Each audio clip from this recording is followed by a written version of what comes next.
crowded airport terminal where hundreds of people rush past each other, eyes glued to phones, ears plugged with headphones, hearts closed to the struggles of strangers. In the middle of all that chaos stands a woman, elegant, silver-haired, desperate, her hands moving frantically in a language no one around her understands.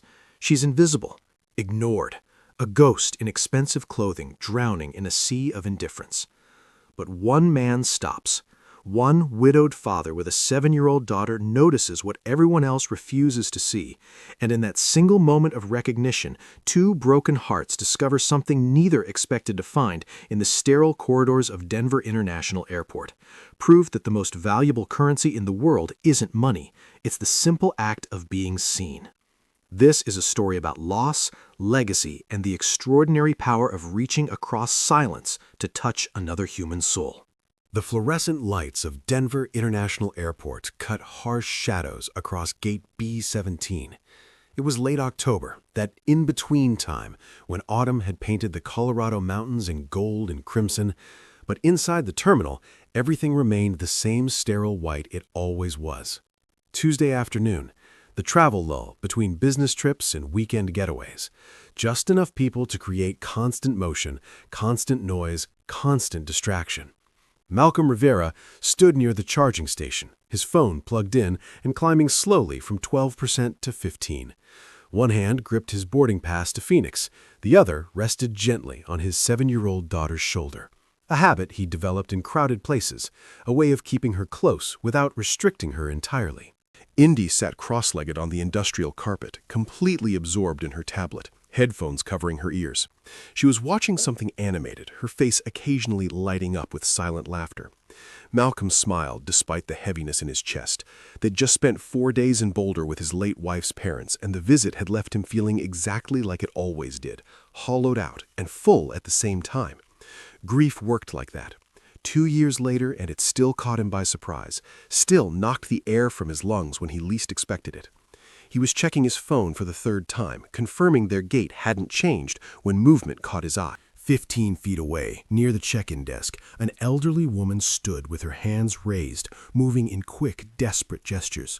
Her silver hair was pulled back in an elegant twist. She wore a camel-colored coat that probably cost more than Malcolm's monthly rent, and everything about her, from her posture to her leather carry-on, spoke of refinement and wealth. But her face told a different story entirely. Frustration, confusion, the kind of exhaustion that comes from fighting a battle no one else can see. Her hands moved again, faster now, signing with the fluid precision Malcolm recognized instantly. She was deaf, and the gate agent, a kid who couldn't have been older than 25, was talking to her, not signing, talking, slowly and loudly as if volume could somehow bridge the gap between sound and silence. Malcolm watched as passengers flowed around the woman like water around a stone. An elderly couple glanced her way, then quickly looked down at their phones. A businessman in a sharp suit took 3 steps to the right to avoid getting too close, as if disability might be contagious. A young mother pulled her toddler closer, steering them wide around the disruption. No one stopped. No one even slowed down. The woman's hands dropped to her sides, and Malcolm saw her shoulders sag in a way that made his throat tighten. He knew that posture. He'd seen it on his wife's face too many times. The weight of being unheard, unseen, untranslated in a world designed for people who could hear. Something in Malcolm's chest pulled tight. Malcolm looked down at Indy, still lost in her cartoon world, oblivious to the small tragedy unfolding nearby. He thought about his wife, about how she'd taught him to see these moments, to recognize when someone was drowning in plain sight. He made a decision. "Stay right here, sweetheart," he murmured, tapping Indy's shoulder until she looked up and nodded. She pulled one headphone aside. "Okay, Daddy." Malcolm crossed the short distance to where the woman stood. The gate agent looked relieved to see someone approaching, probably hoping Malcolm would somehow make this awkward situation go away. Malcolm positioned himself directly in the woman's line of sight and raised his hands. "Hello," he signed, his movements clear and deliberate. "Can I help you?" The transformation was immediate.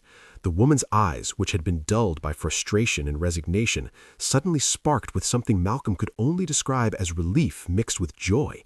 Her whole face changed. The tightness around her mouth softened, her shoulders lifted. In the space of a heartbeat, she went from invisible to seen. Her hands flew up, signing with renewed energy. "My flight," she signed, quickly but precisely. "They changed the gate, but I don't know which one. The announcement was only audio." She gestured toward the agent with barely concealed frustration. "This man keeps talking to me like I can hear him if he just speaks louder." Malcolm felt the familiar burn of anger on someone else's behalf, but he kept his expression neutral.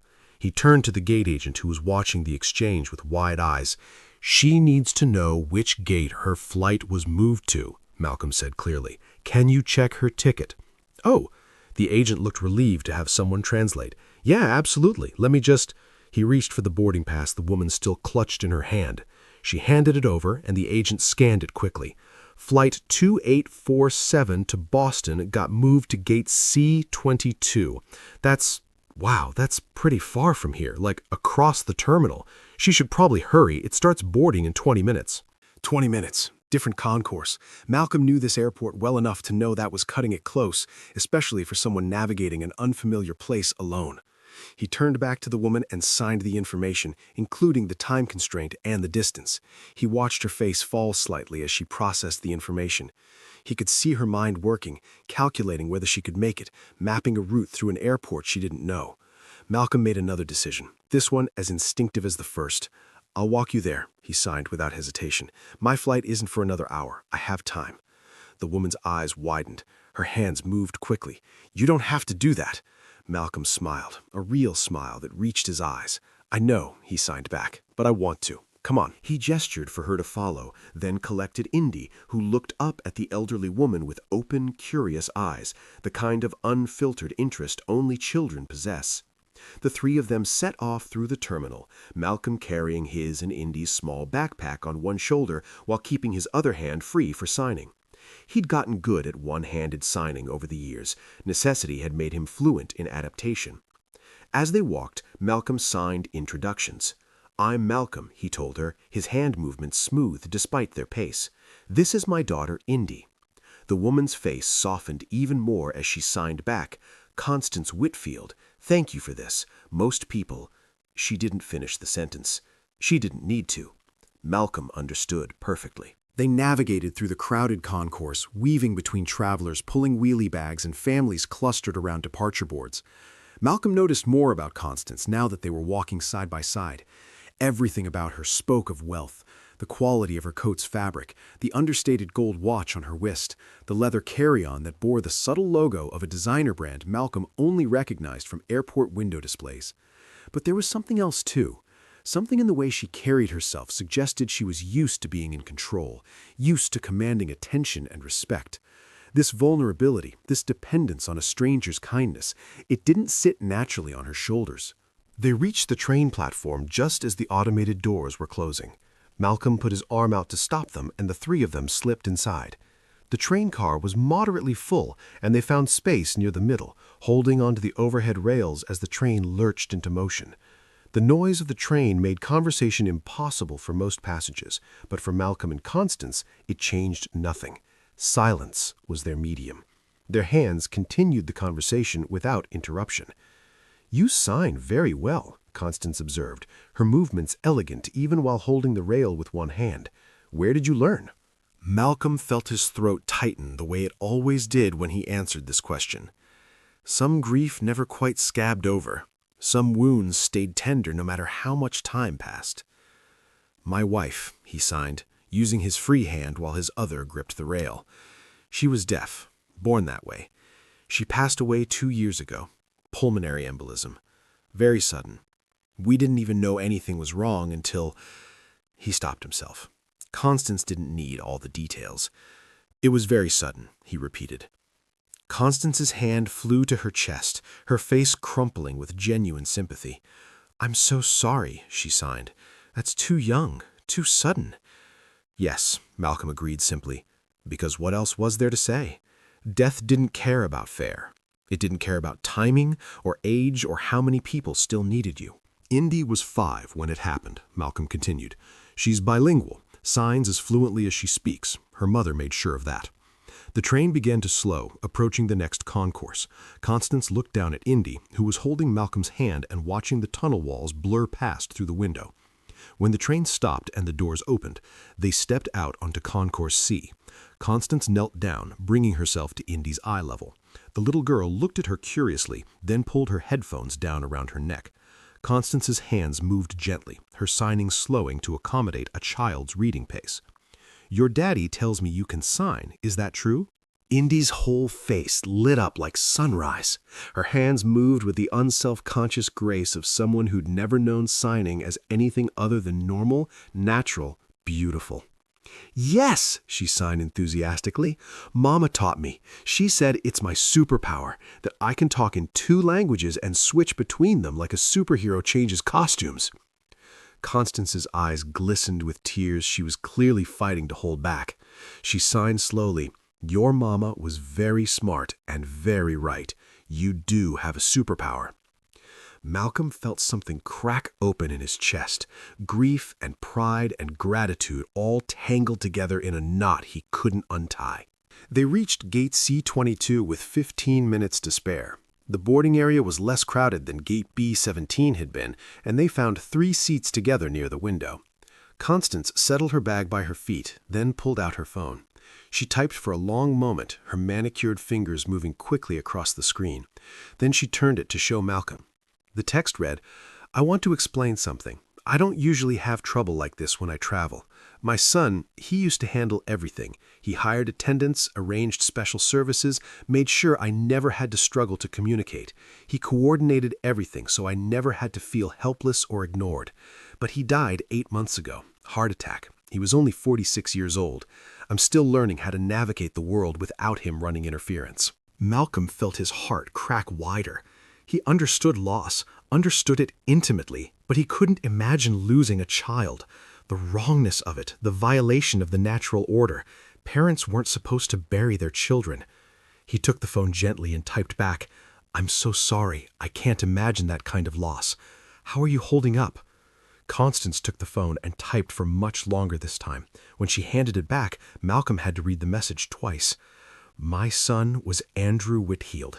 You might have heard of him. He founded Whitfield Technologies. When he died, I inherited everything. Multiple homes, investment portfolios, more money than I could spend in 10 lifetimes. The lawyers spent months just cataloging it all. But none of it matters when I'm standing in an airport and nobody will look at me. None of it matters when the world treats me like I'm invisible just because I can't hear. I would give every single dollar, every house, every stock certificate to have my son back, to have him roll his eyes at my stubbornness and insist on sending his assistant with me on trips. I refused this time. I wanted to prove I could still do things alone, that I wasn't helpless just because Andrew was gone. I wanted to prove I was still whole." Malcolm felt tears prick the corners of his eyes. He blinked them back and typed carefully, "You're not alone right now. And for what it's worth, I think your son would be proud of you for trying. Grief doesn't mean we stop living. It means we learn to live differently." When Constance read his response, a single tear slipped down her cheek. She wiped it away quickly, almost embarrassed, then smiled, a sad, grateful smile that transformed her entire face. Sometimes the smallest gestures create the biggest ripples, don't they? A moment of attention, a choice to stop instead of walk past. Constance began typing again, her thumbs moving deliberately across her phone screen. Malcolm waited, watching her face, the concentration, the emotion playing across her features like weather crossing a landscape. She turned the phone toward him, and Malcolm read, "I need to tell you what today meant to me. Not just the help with the gate. Anyone could have done that if they bothered to try. But you saw me. Do you understand the difference? You didn't see a deaf person or a rich person or an old person. You saw someone who needed help, and you helped. No hesitation, no awkwardness, no pity, just humanity." She took the phone back and continued typing. When she showed him the next part, Malcolm felt his breath catch. "I've been wealthy my entire adult life. My husband built his company from nothing, and I was part of that journey. When he died 12 years ago, I thought that was the hardest thing I'd ever endure. Then I lost Andrew, and I realized grief has no ceiling. There's no limit to how much it can take from you. These past 8 months, I've been surrounded by lawyers and financial advisors and board members, all of them treating me like a fragile relic they need to manage.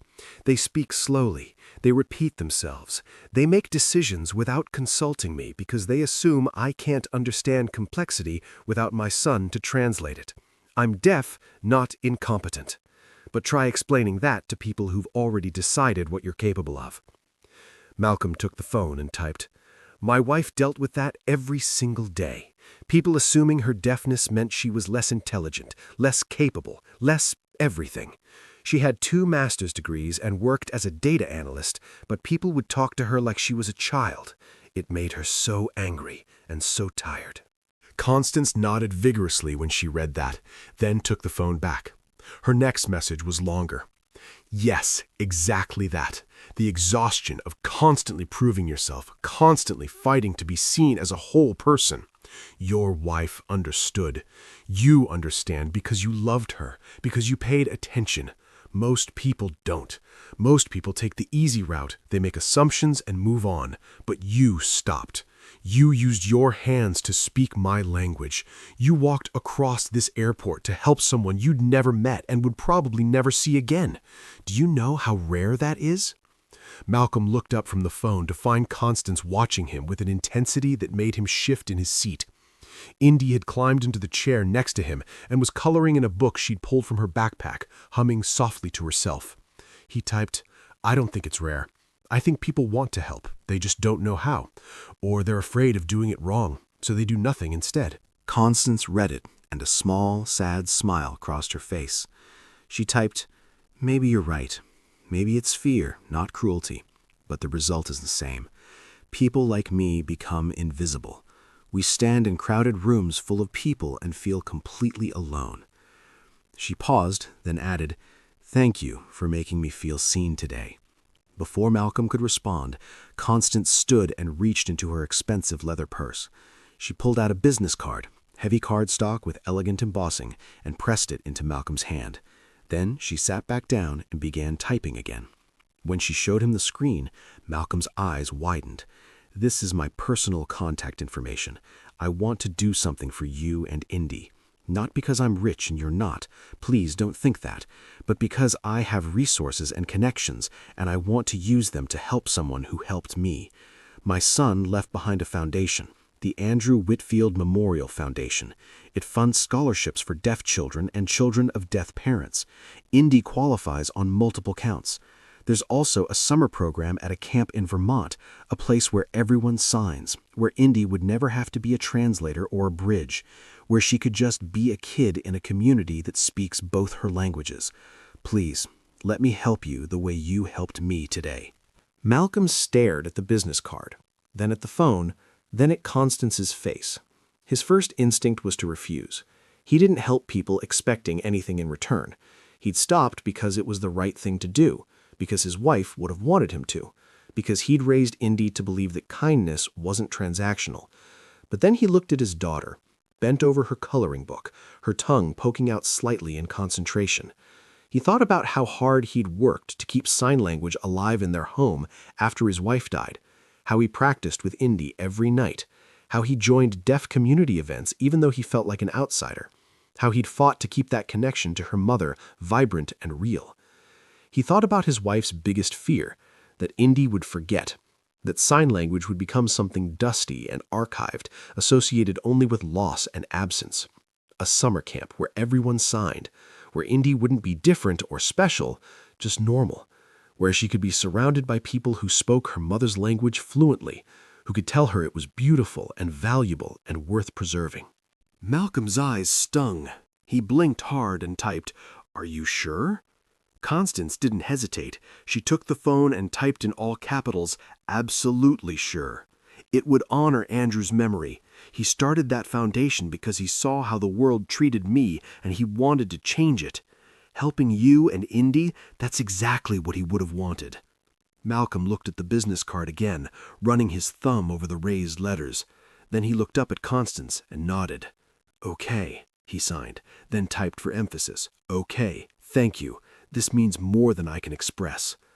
Constance's face broke into a radiant smile, the kind of smile that erased years from her features and showed who she must have been before grief carved its lines into her face. She stood, and Malcolm stood with her.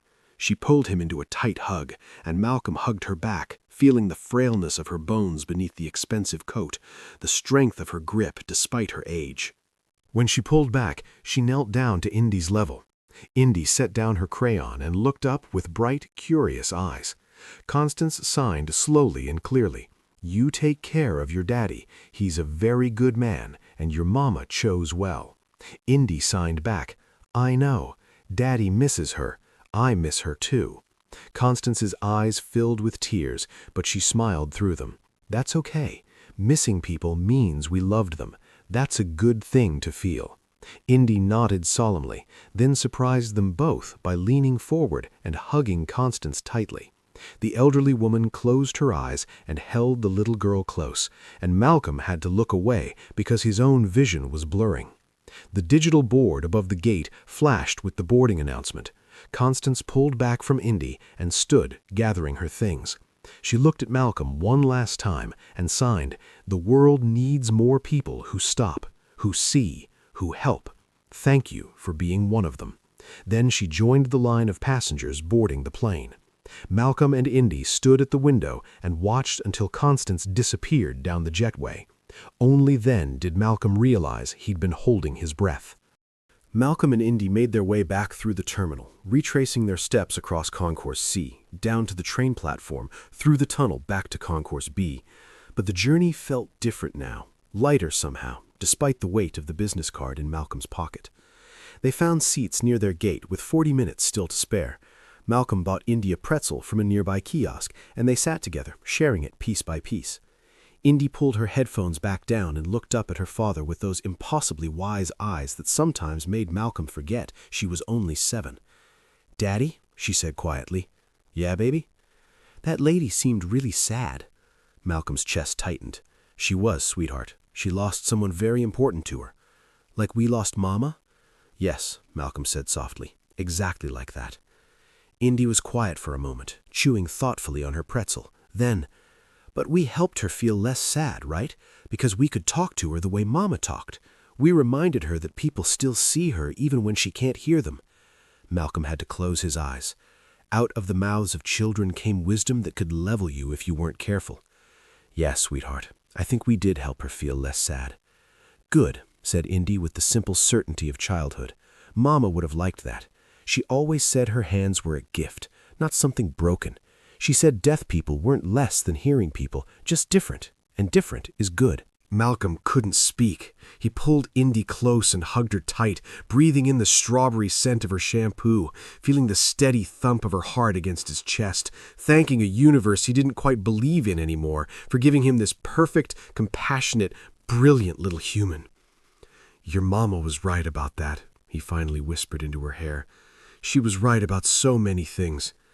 They sat like that until it was time to board, and Malcolm felt something shift inside him, something he hadn't felt in the 2 years since his wife's death.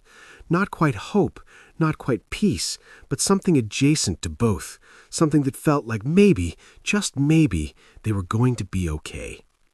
The flight home to Phoenix was uneventful. Indy slept most of the way, her head on Malcolm's shoulder. He spent the flight looking out the window at clouds painted gold by the setting sun, thinking about chance encounters and divine appointments and whether there was any real difference between the two. Time jump 3 weeks later. The envelope arrived on a Thursday afternoon. Malcolm came home from work. He managed a small bookstore in downtown Phoenix, the kind with mismatched chairs and a cat that slept in the classic section, to find it wedged into his apartment mailbox. Heavy cream-colored paper, his name and address written in elegant cursive. A return address in Boston. Constance. He waited until after dinner, after Indy's bath, after he'd read her 3 chapters of the book they were working through together. He waited until she was asleep, her breathing deep and even, one small hand curled under her chin. Then Malcolm sat at his tiny kitchen table and opened the envelope. Inside was a thick packet of information about the Andrew Whitfield Memorial Foundation, scholarship applications, details about the summer camp in Vermont, 6 weeks of immersion in deaf culture, ASL fluency programs, art and music and nature activities designed specifically for deaf children and children of deaf parents. Photos of smiling kids signing to each other around campfires, swimming in lakes, performing in plays where every line was signed and spoken simultaneously. Indy would love it. His wife would have loved it. Tucked beneath all the official information was a personal letter, handwritten on the same heavy cream stationery as the envelope. Malcolm began to read. Dear Malcolm, I've started this letter a dozen times and deleted it a dozen times because I can't seem to find words adequate to express what your kindness meant to me that day in Denver. My son Andrew used to tell me that the measure of a person isn't what they do when everyone is watching, but what they do when it would be easier to do nothing at all. He said that most people are good in theory, but rarely in practice, that they support kindness as a concept but struggle to embody it in the moment. You proved him wrong, or perhaps you proved him right about what humanity could be at its best. I've spent 8 months since Andrew's death feeling like I was disappearing. The world became louder and more crowded, and somehow I became more invisible. People looked through me, around me, past me, but rarely at me. I started to wonder if I'd become a ghost, if losing my son had somehow erased me too. Then you stopped. You saw me. You spoke my language. You walked across an airport to help someone you'd never see again, and in doing that, you reminded me that I'm still here, still whole, still worthy of being seen. The scholarship and camp information I've included isn't charity, it's gratitude. It's my attempt to create ripples of kindness that extend beyond that one moment in the terminal. Andrew created this foundation because he wanted the world to be different for people like me, for people like your late wife, for children like Indy who navigate between 2 languages and 2 worlds. Helping you and your daughter honors his memory in exactly the way he would have wanted. I also want you to know something that I didn't tell you that day. I almost didn't take this trip. I almost sent my regrets, stayed home, let fear and grief keep me small and safe. But something in me, maybe Andrew's voice, maybe my own stubborn pride, insisted that I needed to prove I could still move through the world independently. I'm so grateful I listened to that voice, because it led me to you. There's a quote I've been thinking about constantly since we met. I don't know who said it originally, but it goes, "In a world where you can be anything, be kind." You embodied that so completely, so naturally, that you probably don't even realize how extraordinary it was. You didn't help me because I was rich or important or because you wanted something in return. You helped me because you saw another human being struggling, and you had the language to help, and you made the choice to use it. That simple act of human decency was worth more than all the wealth I've inherited. It reminded me that my son raised me right, and that I raised him right too. That the values we tried to instill in the world through his work, accessibility, dignity, equality, those values still exist in people like you. Please accept the scholarship. Please send Indy to camp. Let her be surrounded by people who speak both her languages, who see sign language as the beautiful, complex, rich form of communication it is.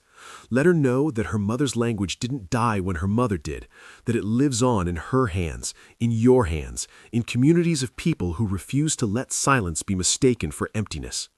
And thank you, Malcolm. Thank you for stopping. Thank you for seeing. Thank you for reminding a grieving mother that kindness isn't extinct. It's just sometimes hard to find in crowded places. With profound gratitude, Constance Whitfield. Malcolm read the letter 3 times. Then he folded it carefully and walked to his bathroom, where he taped it to the mirror above the sink, right at eye level, where he'd see it every morning when he brushed his teeth, every night when he washed his face. One line in particular stood out, and Malcolm found himself reading it aloud to his own reflection. In a world of people rushing past, you stopped. In a crowded place where I was invisible, you saw me. That simple act of human decency was worth more than all the wealth I've inherited. He thought about that, really thought about it. How easy it would have been to walk past Constance that day. How simple to assume someone else would help, to let the current of indifference carry him along like everyone else. how natural to prioritize his own schedule, his own comfort, his own life over the struggle of a stranger. But he hadn't. He'd stopped. He'd seen. He'd helped. And in doing so, he'd honored his wife's memory more completely than any graveside visit or tearful anniversary ever could. Because his wife had taught him, through her life, through her struggles, through the grace with which she navigated a world that wasn't built for her, that communication isn't about the ears that hear or the mouth that speaks. It's about the heart that chooses to connect, the hands that reach across silence, the courage to see another person's humanity even when the rest of the world is looking away. Malcolm touched the letter taped to his mirror, tracing the elegant cursive with one finger. Then he walked to Indy's room and stood in the doorway, watching her sleep. In the dim glow of her nightlight, he could see the framed photo on her nightstand, the three of them together, taken just 6 months before his wife died. They were at the zoo, all of them signing giraffe at the camera, all of them laughing. His wife's hands frozen mid-sign, forever forming that beautiful word in that beautiful language she'd given to their daughter like the most precious inheritance. Malcolm raised his own hands and signed to his sleeping daughter, knowing she couldn't see, but needing to say it anyway.